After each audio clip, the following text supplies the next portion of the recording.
Olá, gente, bem-vindos a mais uma Conexão Viomar, da Bienal Internacional do Livro de Pernambuco.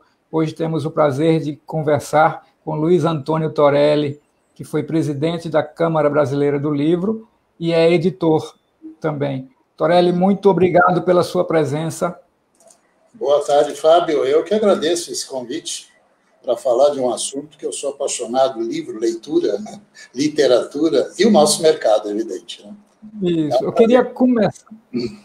Prazer nosso também. Queria começar lhe perguntando como foi que a literatura entrou na sua vida e tomou a dimensão que tomou. Bom, a literatura, eu costumo dizer que se não fosse o meu irmão, eu jamais seria um leitor, né? E isso é uma coisa que eu acho que ainda acontece hoje, que a escola me forçava, naquela época, né, a ler livros nas férias. Aquilo, para mim, era um transtorno, porque eu morava no Rio Grande do Sul, meus parentes todos e primos no Rio de Janeiro. As férias eu ia para o Rio de Janeiro, eu queria mais era brincar com os meus primos, né? E tinha lá 2, 3, 4 livros que a professora nos cobrava depois das férias, né?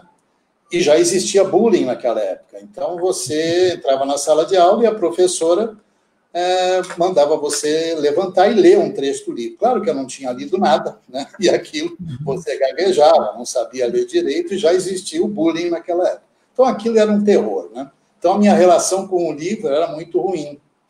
E graças ao meu irmão, que na época ele lia muito, nós dormíamos no mesmo quarto, e ele estava lendo um livro que fez muito sucesso na época, que chamava Eram os Deuses Astronautas, né? Esse von Däniken. Isso. Era um livro grossão, né? E ele deixava na cabeceira e eu comecei a ler e me interessar por aquela trama toda, né? E o meu pai, vendo aquilo, chamou a atenção do meu irmão. Isso não é livro para ele ler, né? Então, você vê que poderia ter sido muito ruim a minha vida literária não fosse esse livro. E logo depois eu comecei a ler Jorge Amado, que também para o meu pai aquilo era um terror. Eu tinha que ler aqueles livros recomendados pela escola, né? Eu acho que é aí que muita gente como eu tive sorte, né, por conta dessa coisa com o meu irmão, mas muita gente desiste da leitura por forçar, né, você a ler aquilo que você não escolheu, né? E aí é que eu acho muito interessante as visitas às livrarias e essas bienais do livro, esses encontros todos, né? Porque ali a gente percebe que as crianças, principalmente as crianças, elas acabam escolhendo o seu próprio livro. E aí que a coisa inicia. Então, foi muito complicada a minha vida inicial, né? Por conta de me forçarem a ler aquilo que não era do meu interesse, né? Então, foi assim que entrou a literatura, graças ao livro e ao Jorge Amado. Uhum. Você vê como é importante essa oferta, essa oportunidade de outras leituras, né? Essa variação possível para você não ficar ali só na dependência da tarefa escolar. Exatamente. E eu acho que hoje ainda acontece isso, né? Ainda tem essa coisa do livro ser um instrumento de cobrança para tirar nota, né?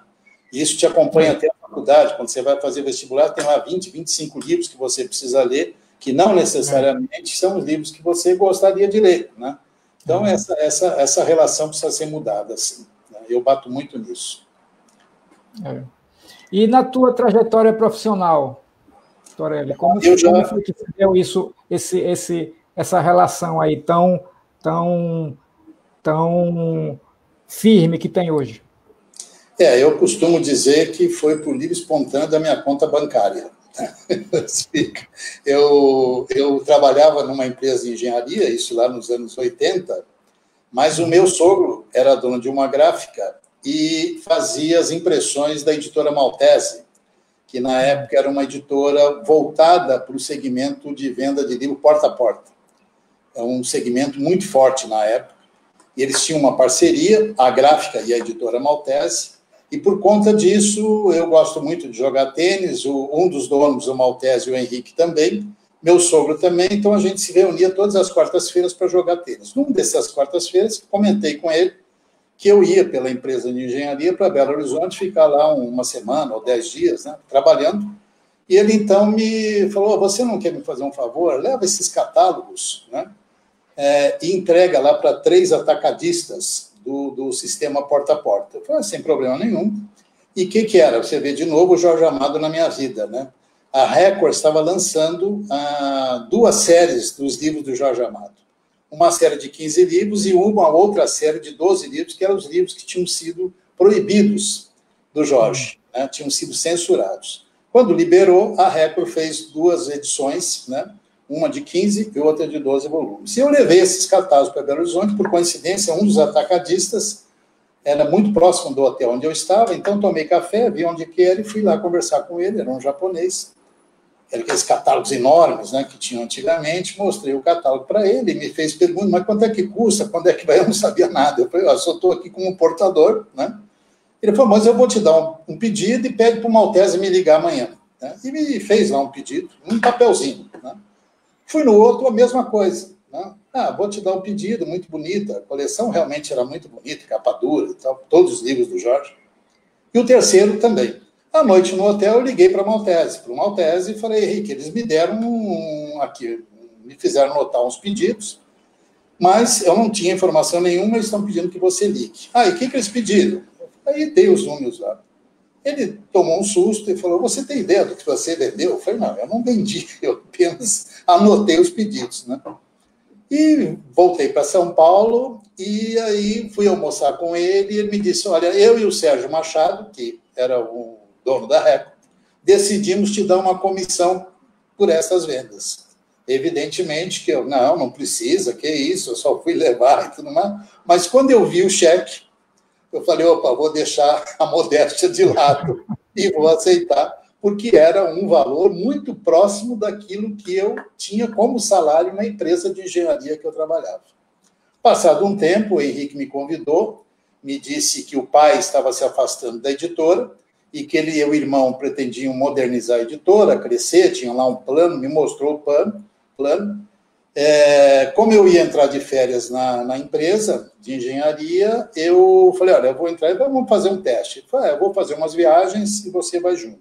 Fomos para Ribeirão Preto, numa empresa lá enorme também de venda porta a porta, ele tinha 280 vendedores porta a porta, uma frota de carro, um negócio impressionante, que me impressionou muito, um pedido enorme também do Jorge Amado. Voltamos para São Paulo, visitamos ali no centro de São Paulo uns 3 ou 4 atacadistas, da mesma forma, e fomos ao Rio. Aí eu decidi, falei, não, esse negócio aqui é muito bom, né? E a gente tinha uma relação de amizade muito boa. E foi assim que entrei, aí fui, pedi demissão, fui para a editora Maltese, e foi realmente muito bom. O irmão dele também, por coincidência, trabalhava numa empresa de engenharia, que era do sogro dele, saiu, ele era economista, e começamos, então, a dinamizar a editora Maltese, que chegou a ser aí entre as 10 maiores editoras na época, nesses anos 80, 90, de venda de livros, muito focado no porta a porta. Né? Foi assim que tudo começou. Que coisa, que engraçado como os caminhos do destino vão sendo traçados, né, Luiz? Exatamente. E é como eu te falei, mais uma vez o Jorge Amado que me empurrou para a literatura. Muito bom. Desse tempo, passando para a sua experiência na presidência da CBL, como é que você vê a evolução do mercado editorial brasileiro da década de 80, 90 para cá? Sei que é uma pergunta que tem um longo espectro, mas tenta ver aí o que é que você poderia destacar na sua observação e na sua experiência. Uhum. Eu vou ficar mais focado no mercado das livrarias, dos distribuidores, né? Porque esse mercado do livro porta a porta, hoje praticamente ele não existe mais, né? Hoje, antigamente era um mercado muito forte, hoje ainda eu acho que é o 4º mercado, agora segundo as pesquisas, ainda é um mercado forte, mas naquela época era muito mais, mas ele exigia a formação de equipe, treinamento de equipe, isso foi se perdendo ao longo do tempo, e hoje não existe mais. São poucas as empresas que recrutam e treinam o vendedor, né, para o mercado porta a porta. Já no mercado de livraria, que eu acabei, hoje eu estou muito mais focado no mercado da livraria do que no mercado porta a porta, eu vejo, Fábio, que nós temos algumas coisas que nós precisamos resolver, que o mercado precisa resolver, né? Eu cito, e são coisas que se arrastam, sabe? Se arrastam. A questão, por exemplo, da consignação, né? E antes que alguém me xingue, eu não sou contra a consignação. Eu sou contra esta forma que a consignação se desenvolveu. Hoje não existe nenhuma responsabilidade. O que é uma consignação? É um empréstimo que a editora faz para o livreiro. E essa relação é muito complicada, é muito difícil, né? Você precisa ficar cobrando. Claro que tem as exceções, é evidente que tem, né? Tem empresas livrarias que levam isso muito à risca, né? E, por coincidência, são aquelas livrarias que realmente cresceram e se desenvolveram, né? Mas eu diria que uma boa parte das livrarias não conseguem fazer essa relação funcionar, né? Isso é muito ruim. É ruim para a editora, porque você nunca sabe se, quando o teu estoque está terminando e você olha o teu cadáver, você vai, pô, mas eu tenho ainda um monte de livro fora consignado que eu não sei se vendeu ou se não vendeu. Com a relação da editora com o autor também é muito difícil. O autor está sempre achando que não é possível. Como que não vendeu, né? E você não tem os dados para fazer os acertos dos direitos autorais. E também para as livrarias isso é muito ruim, né? Porque como ele não consegue... E eu acho mesmo que não é por uma questão eu não quero acertar. Eu acho que é falta de controle, né? Falta de controle, eles se perdem. É muito lançamento, é muita coisa chegando, eles acabam se perdendo e não conseguem te dar um relatório. E isso vai ficando uma bola de neve, né? Então, às vezes, eu costumo dizer para os livreiros, né, às vezes, principalmente as livrarias menores, que às vezes ela está perdendo venda, porque ele não tem o controle e a prateleira está ocupada, às vezes, com um livro que não vendeu, que ele já podia ter devolvido, por exemplo, né? É um direito que ele tem de devolver, mas não devolve porque ele tem receio de quanto que eu vou pagar, o que eu vendi, enfim, é uma relação horrorosa e a gente tem que resolver isso se a gente quiser que esse nosso mercado evolua, né? Cresça. Desse jeito é muito complicado. Outra coisa também é a questão dos descontos, né? Os descontos estão cada vez mais diria que chega a ser até uma questão de sobrevivência, né? Hoje você tem descontos, o livro acabou de ser lançado, no dia seguinte você já tem os livros com 40% e até às vezes 55% de desconto, né? E aí vira também, de novo, uma bola de neve, que você, para competir nesse mercado, você precisa fazer a mesma coisa, né? E aí as margens, que já não são grandes, né, ficam menores ainda, e isso acaba sendo aquele problema como aquele camarada que usa muito cheque especial. Chega uma hora que não tem jeito, né? Então, isso nós temos que resolver. Na Câmara Brasileira do Livro e as outras entidades, a gente procurou, usando a Lei Lang francesa, que fez aquela lei que determinava que os livros em lançamento naquele ano, durante um determinado tempo, não poderia ter um desconto. Aqui no Brasil, a gente adotou 10%, né? Claro que se o editor quisesse, apenas o editor quisesse, antes desse prazo, liberar, ele poderia fazê-lo, desde que ele comunicasse todo o mercado, né? Mas isso foi muito mal interpretado. Eu tenho a impressão até que nós mesmos divulgamos muito mal isso, até pelo nome, né? A gente começou a chamar isso de lei do preço fixo. E o leitor se revoltou com isso, imaginando que nós íamos tabelar o livro. Foi uma loucura. Mas isso chegou aí, nós tivemos uma ajuda muito forte na época, a senadora Fátima Bezerra, que levou isso, né, lá para o Senado. Ele está agora parado, até por conta também da pandemia, né? O Senado parou. A senadora Fátima foi eleita governadora do Rio Grande do Norte, então também saiu do Senado, mas a gente imagina que agora amenizando essa questão e o Senado voltando a trabalhar, a gente possa reativar essa questão da lei. Mas eu também acho que, sempre bati muito nisso, que eu acho que essa também poderia ser uma coisa que o próprio mercado poderia tomar para si, até que essa lei vingasse, né? Então, seria muito fácil, quer dizer, muito fácil, não é nada fácil, mas as editoras, principalmente as editoras grandes, poderiam colocar um freio nisso, ou seja, aquele distribuidor, livreiro, .com, que abusasse desses descontos nesses livros lançados, sei lá, seriam penalizados, não receberiam um novo pedido, enfim. Mas eu não vejo isso assim progredindo, né? A outra coisa é a concentração que a gente tem, né, Fábio? A gente tem pouquíssimas livrarias, né? Nós somos 5.300 municípios e nós não temos 2.000 livrarias. E a concentração muito grande, durante muito tempo, com a Siciliano antigamente, e depois comprada pela Saraiva, né? Então, você vê, naquela época, você tinha a Siciliano, se eu não me engano, com 90, 100 lojas, o segundo lugar tinha 30 lojas. Então, uma concentração e muito, muito concentrada no eixo Rio-São Paulo, né? Muitas cidades aqui, afastando do grande centro, que é São Paulo, ainda não tem uma livraria. E, por conta de tudo isso que a gente está falando, você não consegue atrair investidores, né, para que a pessoa monte uma livraria. Quando ele percebe tudo isso, esse desconforto, essa coisa toda que a gente, até culpa nossa mesmo, culpa do setor, ele se desinteressa. Como é que ele vai investir num negócio em que ele tem que dar 50%, 55% do desconto, né?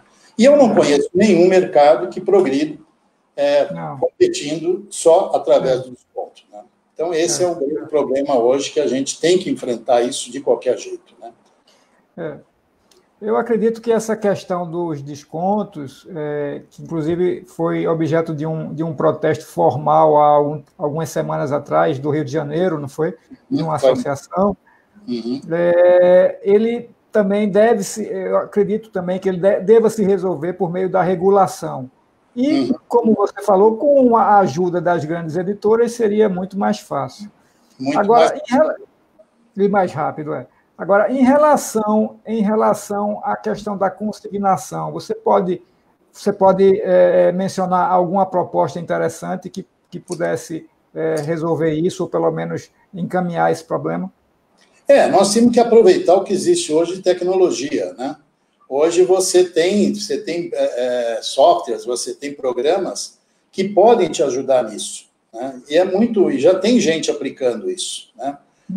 Distribuidores e livreiros aplicando isso. Eu sei, no mesmo momento que um livro meu é vendido em alguma dessas livrarias que adotaram essa tecnologia, eu sei na hora o que está vendendo, né? Então, é uma questão de se divulgar isso, não é uma coisa cara, né?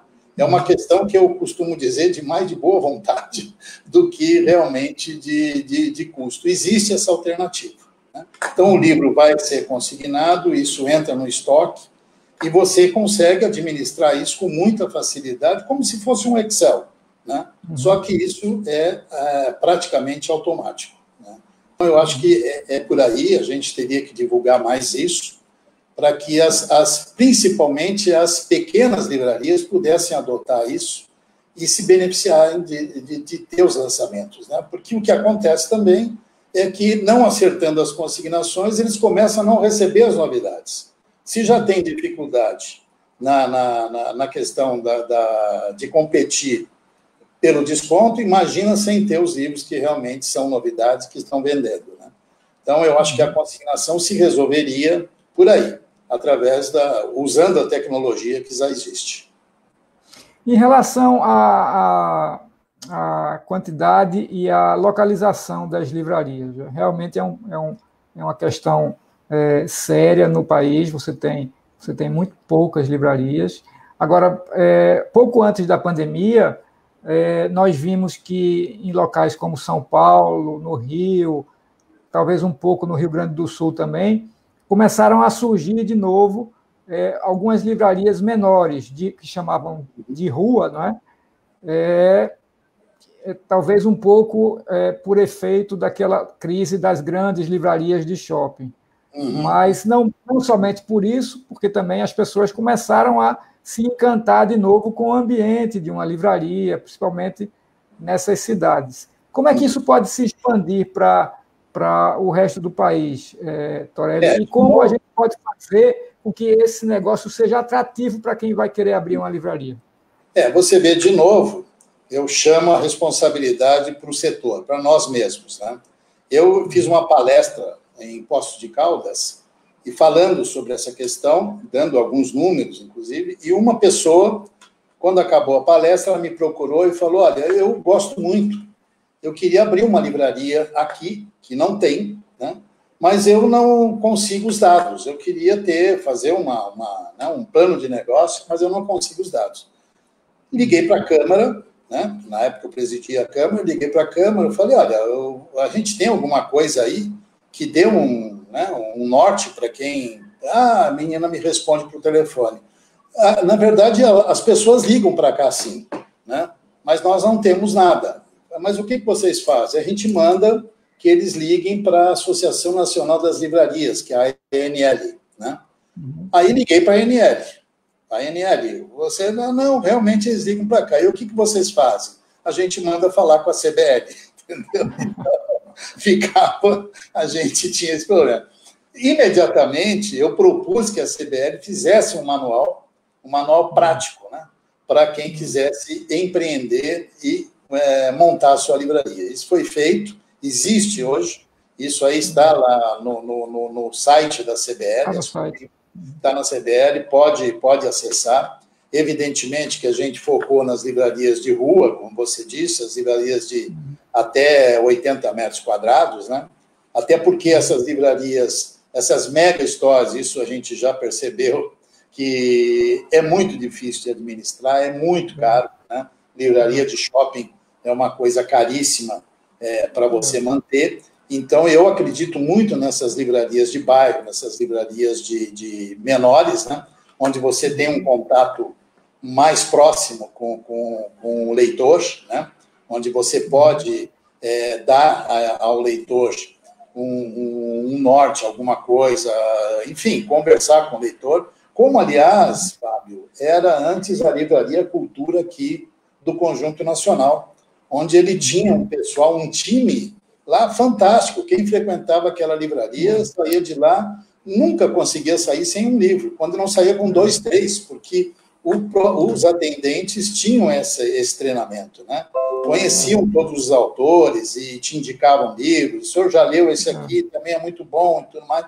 E isso se perdeu por conta do gigantismo, né? Então, quando você partiu para essas mega histórias, você perdeu isso, né? Para você poder ter um custo menor, você começou a desleixar. Hoje, infelizmente, você entra numa livraria, aquele pessoal não sabe absolutamente nada, né? Não tem a menor noção, por isso que tem aquele monte de computadorzinho para ir lá e consultar o que tem, não sabe nem o que tem na livraria, né? Isso foi muito difícil. Mas, mesmo a gente tendo esse manual hoje, disponível de graça para quem quiser, é aquilo que a gente comentou agora há pouco, o negócio é pouco atrativo, por conta dessas complicações todas, né, que a gente tem que enfrentar isso, tem que enfrentar. Um outro aspecto que eu gostaria que você abordasse diz respeito a algo que tem sido muito visto agora nesse período desse ano atípico, em que os eventos presenciais eles foram bastante prejudicados ou praticamente não existiram durante o ano, que são o financiamento coletivo e a pré-venda dos livros. Então, como é que isso pode interferir no mercado, principalmente para as livrarias? É uma forma, eu acho que isso foi muito em função também aí desse momento que a gente está vivendo, né? Também pela falta de onde você colocar o livro, você viu que as editoras praticamente não lançaram nada este ano, né? Foi. As livrarias ficaram fechadas durante 6, 7 meses, mesmo reabrindo, as livrarias de shopping, por exemplo, tinham aquela limitação de horário e limitação de pessoas no seu entorno, dentro das livrarias. Então, isso acabou empurrando autores independentes para que tivessem a oportunidade de ter os livros, né?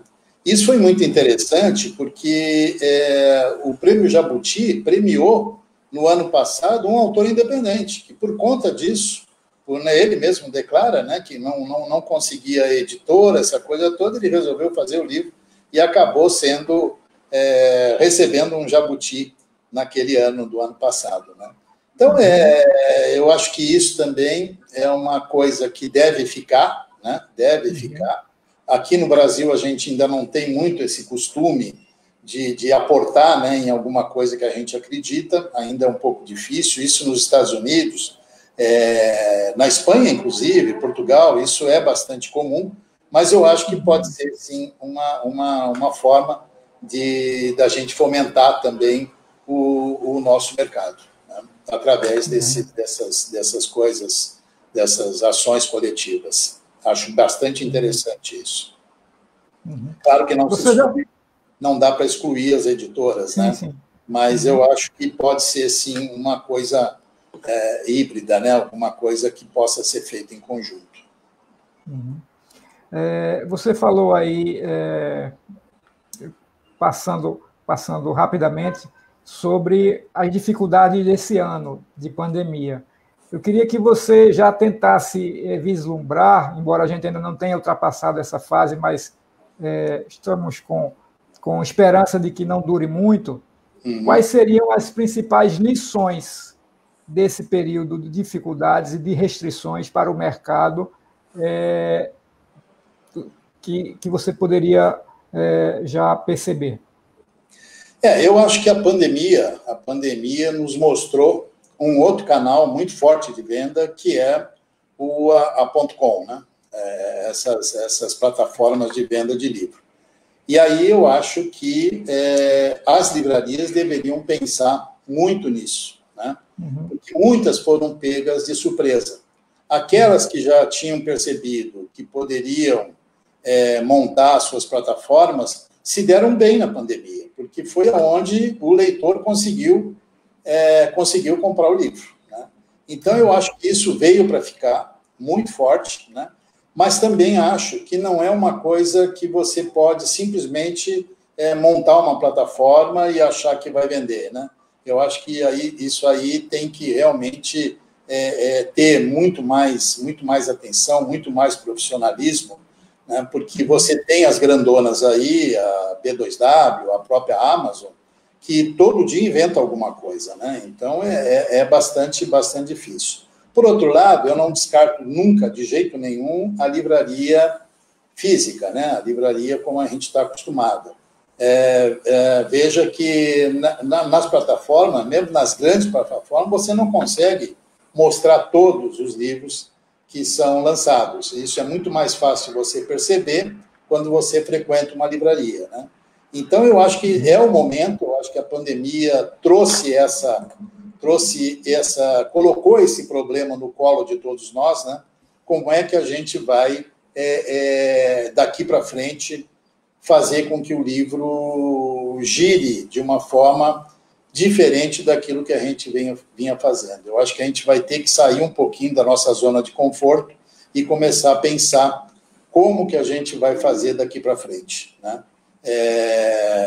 Eu acho que pode sim conviver e vai conviver a livraria física, assim como convive o livro físico com o livro digital, né? Mas nada substitui, pelo menos por enquanto, até onde eu consigo alcançar, nada substitui a livraria física. Mas a livraria física também vai ter que se reinventar, né? Uma questão, por exemplo, o fato da gente ter ficado em casa, quer dizer, não tinha outra forma, né? A não ser... e muitos amigos livreiros me disseram que, se não fosse as suas plataformas, teriam tido sérios problemas, né? Quem aguenta ficar 6, 7 meses sem faturar, né? com todas as despesas crescendo. Então, eu acho que é por aí, Fábio. Eu acho que a gente tem que pensar assim. De novo, eu chamo a atenção para a questão da tecnologia. A tecnologia nos permite muita coisa, mas a gente tem que sair dessa zona de conforto e começar a pensar isso com muito mais responsabilidade, com muito mais intensidade, né? Não é só, então agora vamos todos vender pela internet. Não, não é bem assim, né? Não é bem assim. Eu acho que a gente tem que realmente estudar isso com muito carinho, ver o que a gente pode fazer para que a gente não perca o bonde da história, né? Não fique só lamentando o que aconteceu com a gente no mundo inteiro. Eu recebi aqui uma matéria dizendo que nós temos 17 milhões de vírus, né?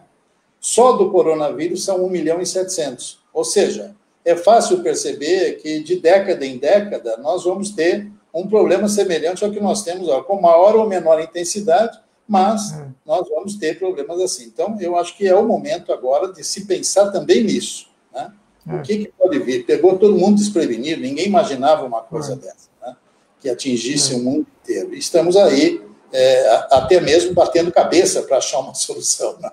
Então, acho que tem que se pensar assim, como é que a gente vai fazer, como é que o setor vai se portar, e aí eu chamo a atenção para o nosso início de conversa. Nós precisamos, sim, aproveitar esse momento agora em que todo mundo tomou um susto e pôr dedo na ferida. Nós precisamos resolver nossos problemas, que são nossos, que a gente pode resolver. E isso vai demandar uma articulação num nível que ainda não tem? Eu acredito que sim, né? Tem algumas coisas. Por exemplo, nós temos um problema sério, que é que nós comentamos há pouco, a questão dos poucos leitores que nós temos no Brasil, né? O Brasil lê muito pouco. Essa última pesquisa Retratos da Leitura mostrou que, inclusive, nós perdemos leitor nesses últimos 5 anos, né? Vinha numa ascendente, e esses últimos 5 anos a pesquisa mostrou que nós perdemos leitor, né? E para você formar leitor, evidentemente que não é só o desejo, né? Você precisa realmente de instrumentos que você consiga atrair o leitor, né? Nós falamos das escolas, sem sombra de dúvida. A própria pesquisa Retratos da Leitura mostra que aquele que é leitor foi incentivado em casa pelos pais, principalmente pela mãe, e pelos professores, né? Agora, o que a gente percebe também é que não há para o professor uma capacitação também para isso, né? Então, pode, muitas das vezes, acontecer do professor ir pelo caminho errado, que é isso que eu falei agora, de você forçar livro, forçar o aluno a ler, né? A ler qualquer coisa que não seja do agrado dele. Então, eu acho que é por aí, e aí a gente precisa, sim, do governo federal, a gente precisa de mais incentivos, né? A cultura como um todo tem sido muito desprezada nos últimos tempos. Agora, no atual governo, então, isso é muito, muito claro, né? Que a cultura foi realmente deixado de lado. Então, eu acho que um país que não olha para a questão da leitura, para a questão da literatura, não sai desse lugar, né? Porque isso aí está diretamente ligado na educação. Veja que os nossos alunos, nossos meninos, quando vão para esses exames do PISA, esses exames internacionais e o próprio Enem, erram questões básicas porque não sabem interpretar o texto, né? E o Brasil, no PISA, matemática, ciências e literatura, está lá na rabeira, né? Nos últimos lugares, né? Há anos. Então, eu não entendo como que o país não percebe isso, como que o país não ataca esse problema de frente e coloca a educação como prioritário, né? E aí, Fábio, é aquilo que a gente fala, não é falta de dinheiro, né? Não é falta não, é falta de incentivo e de ter um plano que olhe para isso realmente, seja lá na escola, lá na faculdade. Os nossos professores precisam serem capacitados lá na escola, né? Para que eles consigam fazer com que a gente tenha realmente um país de leitores. O que o setor pode fazer é o que ele já faz, é o que faz aí em Recife, com a Bienal do Livro, é o que faz São Paulo, Rio de Janeiro, e todas essas cidades que investem nisso. E o resultado é grande, né? Veja que vou dar o exemplo, por exemplo, de Passo Fundo, no Rio Grande do Sul, que há muito tempo tem o seu encontro literário lá. Passo Fundo é uma das cidades que mais lê, talvez a que mais tenha o maior índice de leitura do Brasil inteiro, né? Está muito acima da média, que é de 4 livros. Passo Fundo, última pesquisa, eu acho que era de quase 9 livros por ano. Poços de Caldas, a partir da Flipossos também, né, é o maior índice das cidades de Minas Gerais e tantas outras, né? Quer dizer, essas feiras, essas bienais, esses encontros literários precisam ser fomentados, né? E precisa do apoio da Prefeitura, do Estado, do Governo Federal, para que a gente possa cada vez fazer melhor. Voltando a uma questão que foi também muito discutida esse ano, a questão da taxação e do preço do livro. Você considera que o preço do livro no Brasil ele é alto ou ele é justo? Porque alguns editores, inclusive, gostam de fazer a comparação de que muitas vezes o livro não custa nem o preço de uma pizza. E se a gente for ver direitinho, se vende talvez muito mais pizzas no país do que livros. É verdade. Eu faço parte dessa... Normalmente, eu pergunto... comparado a quê, né? Porque quando você fala que alguma coisa é cara, você precisa comparar com alguma coisa, senão não tem o menor sentido, né? Eu posso comprar uma gravata de $2.000, como eu posso comprar uma gravata de 50 centavos, né? Como tem nas feiras. Então, eu não posso comparar e dizer que a gravata é cara. Aquela gravata que custa $2.000 tem lá os seus, né? Da mesma forma, o livro, né? Eu acho que nós criamos isso. O Brasil criou, algum imbecil, desculpa, no passado, falou que o brasileiro não lia porque o livro era caro, né? E quando você pega as pesquisas, o fato da pessoa dizer que não lê porque o livro é caro, está lá pelo 5º ou 6º lugar, né? A pessoa diz que não lê porque não é incentivada, a pessoa diz que não lê porque não tem onde ler, a biblioteca é fraca, tudo isso. Mas o preço mesmo é um índice muito pequenininho na própria pesquisa Retratos da Leitura, que acabou de ser divulgada com o mesmo percentual.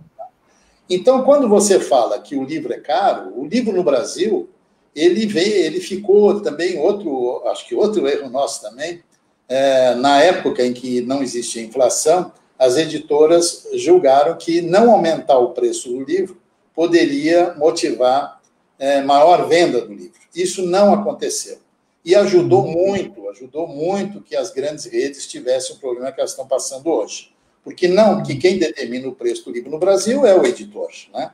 Só que os custos das livrarias, dos distribuidores, eles tinham esse custo mensal, né? E não conseguiam corrigir o preço do livro. Soma-se a isso o famoso desconto que a gente está falando agora, né? Então, o preço do livro, ele não aumenta há muito tempo. Se você pegar a curva do que foi a inflação e tudo mais, você vai ver que é uma boca de jacaré, né? Cresce aqui o PIB e o preço do livro cai. Isso já há bastante tempo. Nós temos uma pesquisa que é feita pela Nielsen que mostra isso claramente, né? Então, eu acho que isso é uma falácia. Alguém inventou isso para justificar o baixo índice de leitura, mas eu não acho que nada tem a ver com o preço do livro, né? Nós temos que olhar lá para trás e ver o que está sendo feito, e quando você vai ver isso, não está sendo feito praticamente nada, né? Tinha um programa muito interessante, muito bom, que era a Biblioteca na Escola, que foi abolido no governo Dilma, né? Esse programa foi abolido. E não se compra mais livro desde aquela época, desde a época da Dilma, as bibliotecas não são abastecidas. Então, uma biblioteca que não se renova é uma biblioteca morta, né?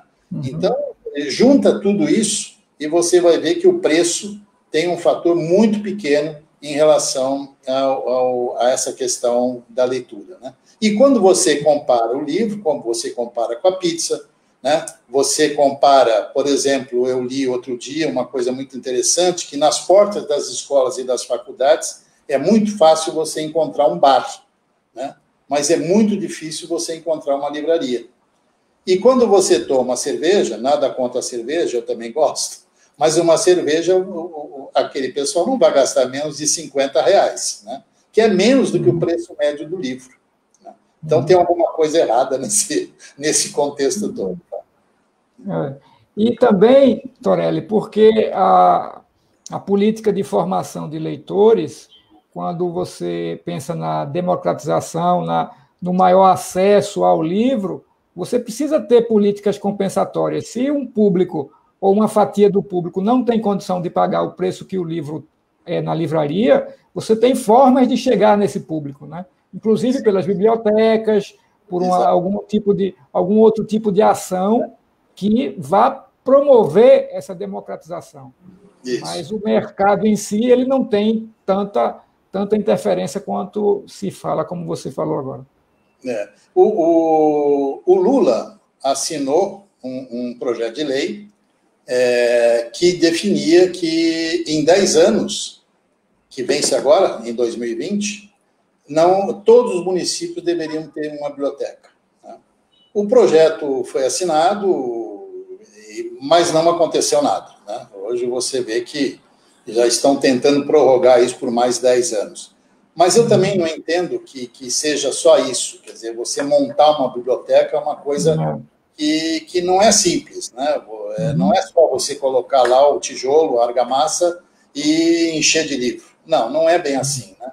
Então, acho que esse projeto ele ficou um pouco falho nesse sentido. Mas foi um avanço na época.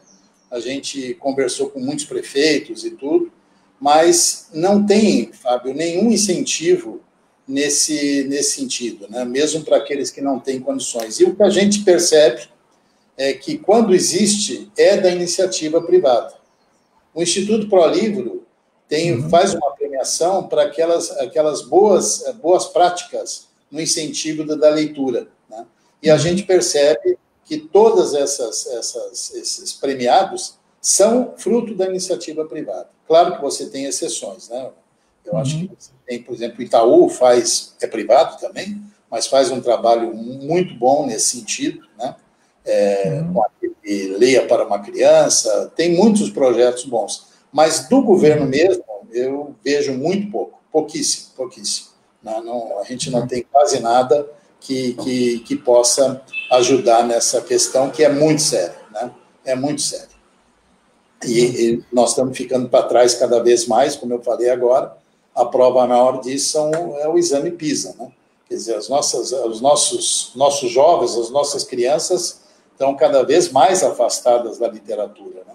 E quem forma realmente o cidadão é a informação, né? E a informação vem da leitura, né? Então, é isso que é muito ruim para o país, né?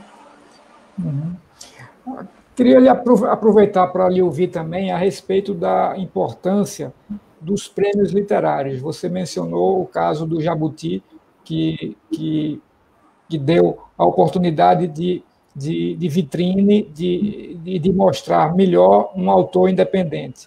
Isso.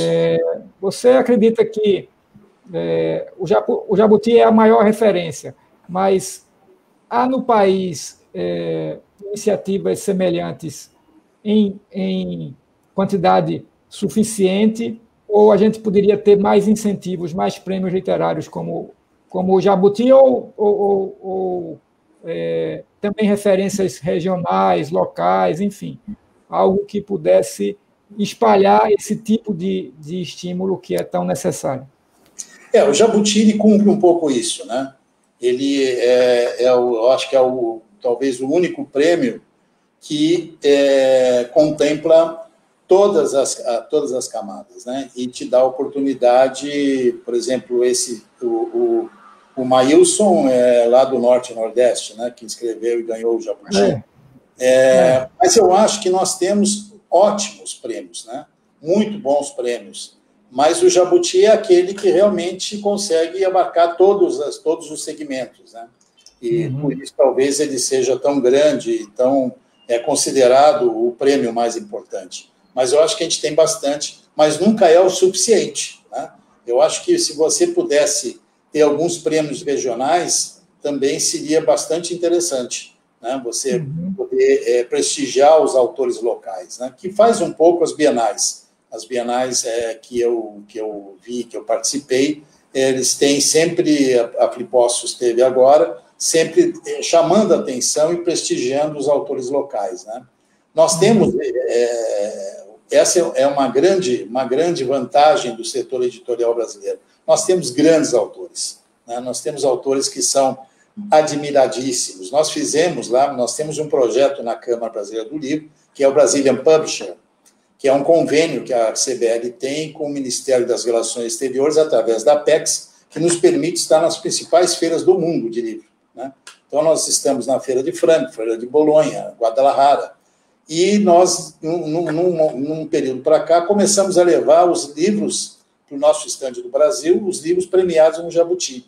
E eu tenho até fotos e tudo, como as pessoas olham e se interessam, né? O estande do Brasil está sempre cheio, né? Porque as pessoas têm uma admiração muito grande pelos autores brasileiros, que são muito bons mesmo, né? E nós temos um sistema muito bom, as nossas editoras são muito bons, os nossos editores são muito bons, né? E a nossa matéria-prima é de primeiríssima qualidade, né? Falamos muito do Jorge Amado. O Jorge Amado é venerado até hoje em Portugal, né? Até muito também por conta, claro, das novelas, da própria Rede Globo, mas a origem está ali, né? Na literatura do Jorge, né? E outros tantos autores que se dão muito bem. E nesse Brazilian Publisher, as editoras te dão a oportunidade das editoras de qualquer porte estarem presentes nessas feiras. E nós fazemos reuniões com os autores, com editoras de lá, agentes, né, que se reúnem com as nossas editoras aqui do Brasil. E você vê o stand do Brasil lotado todo o tempo, né? As pessoas querendo saber o que tem de novidade, e sai bastante negócio, né? Tem saído bastante negócio. Se eu não estou enganado, a última feira de Frankfurt, nós conseguimos lá, em termos de venda de editor, mais de $1 milhão, né? Coisa que não acontecia antes, porque o Brasil era muito conhecido como comprador de direitos, mas muito pouco conhecido como vendedor de direitos. Então, eu acho que esse projeto, encampado pela Câmara em parceria com a Apex, tem dado um resultado excelente, né? Nós temos, eu acho que 30 e poucos editoras associadas ao projeto, que não teriam, claro, a maioria delas, condição de estar numa feira dessa no exterior, né? Mas que tem sido um resultado muito bom, muito satisfatório. Você deu um exemplo agora de divulgação que dá certo, não é? Como é que tem sido a divulgação dentro do mercado nacional no momento em que os espaços tradicionais de difusão da literatura eles estão minguando? Ou seja, você tem menos canais de televisão falando de literatura, pelo menos canais de TV aberta, você tem jornais e revistas com espaços cada vez mais reduzidos. Como é que o setor tem enfrentado isso? A gente tem visto muito a migração para as plataformas digitais, mas isso tem suprido a necessidade ou essa demanda ainda precisa encontrar formas de se divulgar melhor? É outro funil que nós temos, né? E também as editoras também não investem muito nisso. E aí tem toda uma história que a gente já mencionou aqui, que é a questão do resultado para conseguir fazer a divulgação do livro como ela tem que ser bem feita. Além de tudo, as redações hoje também de jornais e revistas estão muito reduzidos. Então, antes você tinha o repórter que acompanhava, você vê a Folha de São Paulo, não existe mais aquele caderno de cultura, né? Nós tentamos, junto à TV Cultura, de fazer um programa que seria entrevistando os autores, né? E fazendo, era um projeto muito interessante que também, por conta da pandemia, ele está um pouco adormecido. Mas para ver se a gente conseguia motivar um pouco, né? Mas também, nós mesmos, editores, nós também temos que fazer alguma coisa, né? A minha editora é uma editora pequena, mas eu tenho uma assessoria, né? E está muito focada na questão dos youtubers, na questão da divulgação através desse pessoal que faz, que divulga os livros, né? Mas no jornal, na televisão e nos outros meios tradicionais que a gente conheceu antes, está praticamente zero. Né? A gente não tem muito, não. Teve agora, na Bienal, a divulgação no próprio Jornal Nacional da Globo, todas as redes de televisão estiveram presentes, né? Mas no dia a dia, não tem mais, não. A gente perdeu muito isso.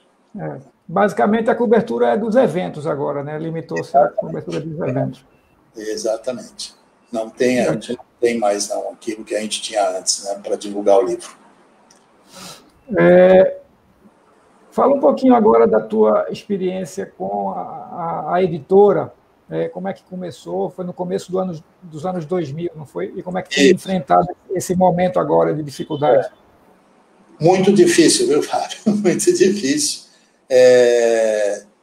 Esse ano, eu tinha feito, como sempre a gente faz, final do ano, eu tinha 2 projetos importantes.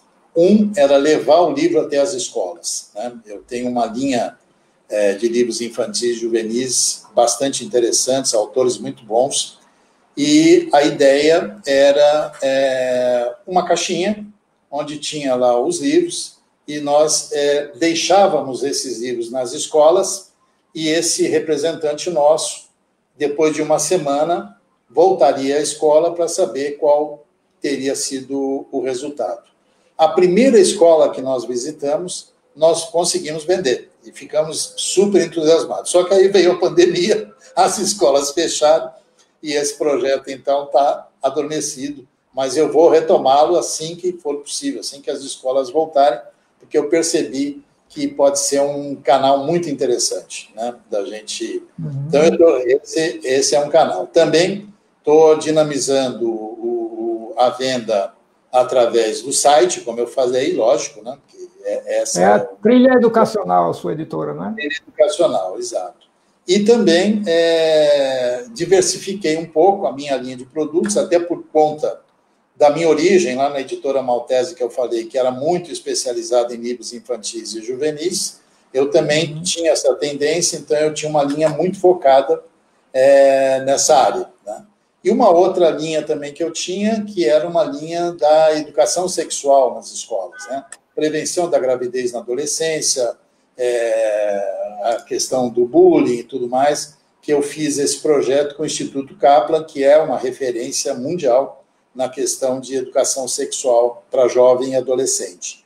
Isso também ficou prejudicado, principalmente no governo atual, que meio que estigmatizou essa questão da educação sexual, né? A camisinha virou palavrão, uma série de coisas, e é uma pena, porque esse projeto foi muito bem desenvolvido, onde nós aplicamos essa metodologia teve um sucesso enorme, né? O primeiro foi aplicado no Vale do Ribeira, onde o índice de gravidez na adolescência girava em torno de 40%, ou seja, 40% das crianças que tinham nascido naquele ano eram de meninas de 12, 13, 14 anos. Daí para frente, era um verdadeiro desastre. Essas meninas, às vezes, acabavam se prostituindo, outras tinham um segundo filho com um segundo menino, né? Aquilo era uma loucura. Nós aplicamos essa metodologia do Instituto Kaplan e nós conseguimos reduzir em 92% o índice de gravidez naquelas cidades do Vale do Ribeira. Isso se perdeu por conta aí da estigmatização da questão da educação sexual, né? É uma pena porque a gente está perdendo, já faz alguns anos que a gente não consegue reutilizar esses programas, né? Por conta dessa coisa de que educação sexual é palavrão, não deve ser, é ridículo isso, porque é muito provável que essas crianças, sem essa coisa, né, do uso, porque não basta hoje você dizer para eles que tem que usar camisinha, isso já está mais do que batido, todos eles sabem disso, né? Mas tem toda uma situação que envolve que eles acabam não usando a camisinha, sabendo que tem que usar, né? Mas esse programa... Então, agora, para 2020, eu tinha planejado partir para uma outra linha de produtos, né? Então, eu editei um livro do Tito Prats, que é um um autor maravilhoso que escreve, né? Eu nunca tinha feito livro nessa área do policial, então lançamos agora o Assassinato no Condomínio de Luxo. O Tito esteve na Bienal de São Paulo falando sobre Agatha Christie. O Tito é o único brasileiro que tem permissão da família da Agatha para falar sobre a Agatha, né? E ele tem um estilo assim muito parecido com o da Agatha, lógico, ele é um apaixonado pela Agatha Christie. Fizemos também alguns livros de autoajuda, né? Que também está, a pesquisa mostra também que está num momento, até por conta dessa pandemia, as pessoas querem ter um pouco, né, e eu fui buscar pessoas, não os papas da autoajuda, mas pessoas que tinham passado por problemas e que poderiam contar suas experiências, né? Então, tem um livro que também lançamos agora, Meus Últimos 45 Dias, que é de um multiatleta, o Roger Chedi, que foi campeão brasileiro de um monte de atividades e que teve uma ruptura na coluna, né? Quebrou o pescoço e ficou com esse pescoço quebrado durante 17 dias. Ele conta essa história e aí, antes da cirurgia, que ele jurava que ele ia morrer, né? Que é uma cirurgia muito delicada, e nesses 45 dias ele refletiu a vida dele e transmite isso. E ele diz no livro que se ele puder mostrar para uma pessoa só o quanto que ele é feliz hoje, porque ele reconheceu uma série de coisas, ele já estaria feliz, né? Um outro livro também é a história de um menininho, do Biel, que teve muito na mídia também, que é um menino que nasceu com uma doença incurável e que os pais nunca se conformaram com isso e foram buscar ajuda e conseguiram que esse menino hoje, agora um mês atrás, ele foi considerado curado, né? E foi uma coisa incrível. Então, nós lançamos 2 livros, um infantil, mostrando para as crianças que é possível, que né, a questão da dor, a questão toda até de bullying, né, porque ele ficou muito tempo no hospital, então ele tinha cabelinho raspado, né, e as pessoas olhavam ele muito estranhamente, né? Então, a gente toca nesse assunto, chama Os Mil Tissurus. E o outro é a Jornada para a Cura, onde a autora Nalu Saad, que é uma jornalista, está baseada em Belo Horizonte. A Nalu contou essa história muito, muito bonita, muito gostosa, contando essa saga da família para salvar o menino, né? Eles fizeram vaquinha, eles foram atrás de programas de televisão, atrás de artistas, para conseguir o dinheiro para fazer essa cirurgia, que era a única que eles tinham como possibilidade. Então, também o livro está muito bonito, lançamos também agora. Enfim, então, essa é a nossa linha hoje, né? E eu estou bastante feliz com isso. Que bom, que bom. Ô, Torelli, o que é que você pode adiantar para a gente de planejamento para o ano que vem? Eu sei que a gente ainda está dependendo do cenário melhorar do ponto de vista da pandemia para que o horizonte possa ser mais bem observado, mas já tem pensado em alguma coisa, seja em relação aos eventos ou a editora também? Na editora eu vou continuar nessa linha, Fábio. Eu acho que foi uma coisa porque esses autores que eu estou te falando, todos eles têm muitos seguidores, né? Então, ajudam também na venda e principalmente na divulgação do livro, que era aquela pergunta anterior. Eles ajudam muito na divulgação, né? O Roger Chedi, para você ter uma ideia, fez 7 lançamentos, né? Porque os amigos, eu não pude ir, eu estava viajando e tal, então a gente fez 7 lançamentos do livro, e ele ajuda muito, né? Ele é muito conhecido, ele é muito querido, e ele tem uma mensagem muito bonita para ser dada, né? Então, eu vou continuar nessa linha. Eu já tenho alguns livros que não foram possíveis de lançamento este ano, mas que eu vou colocar para o ano que vem. E estou muito, muito, muito inclinado, estou fazendo muita pressão no meu amigo Vitor Tavares, que é o atual presidente da CBL, que me sucedeu, para que e parece que ele gostou bastante da Bienal Virtual, para que a gente consiga continuar nesse ano agora que vem, fazendo os eventos virtuais, né? E também que a Câmara, assim que for possível, as feiras de livro presenciais também, que a Câmara continue apoiando, né? Que a gente consiga disseminar o livro dessa forma, que é, para mim, a melhor forma, você fazer essas feiras, esses eventos literários, né? E a gente precisa do apoio da Câmara Brasileira do Livro. E parece que ele está bem inclinado nisso, né? A gente tem conversado bastante sobre o que pode vir no ano que vem, né? Sim, é fundamental, né? Para em todos os aspectos, para o mercado, para a formação de leitores. Sem dúvida. Enfim, quanto mais eventos desses, melhor. Melhor, exatamente. E também a Câmara também assumiu o seu papel aí de protagonista, né, nessa questão da formação de leitores e continuar fazendo o que vinha fazendo, até visitar os nossos congressistas, os nossos deputados, tentar sensibilizar para que a gente consiga, né, que o governo federal olhe para essa questão da leitura, da literatura e da educação de uma forma diferente, moderna, né? Isso é o que a Câmara tem que fazer, sim. Tem que fazer isso, tem que investir nisso e fazer um lobby do livro quanto mais intensificado, melhor, né? Fazer com que surja uma bancada do livro em todos os parlamentos para que isso seja incorporado à política nacional de uma forma mais proveitosa e benéfica para todo mundo. Uma política pública, né, que possa ser aplicada Brasil afora, né? Isso é fundamental. E a gente precisa realmente contar aí com os nossos congressistas, porque é interessante, viu, Fábio? Ninguém fala mal do livro, né?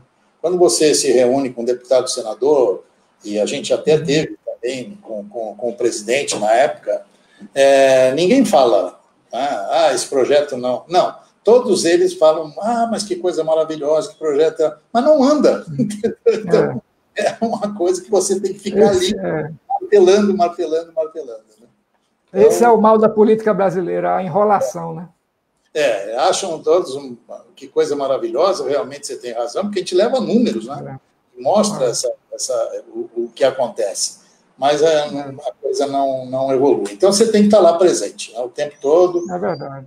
Né, levando e falando e se reunindo. É chato, mas tem que fazer. Não tem jeito. Luiz Torelli, muito obrigado pela conversa, por ter participado desse encontro aqui da Bienal do Livro de Pernambuco com a gente. Muito obrigado e a gente se encontra em outras ocasiões, com certeza. Sem dúvida, Fábio. Muito obrigado, foi muito bom. Né? É sempre muito bom falar sobre livro, leitura, e quanto mais a gente falar, melhor. Né? Tem que falar bastante. Né? Tem que falar, exatamente. Muito obrigado e conte sempre com a gente. Tá bom? Tá bom, Torelli. Um abraço, obrigado. Um abraço. Tudo de bom. Tchau, tchau. Tchau, tchau.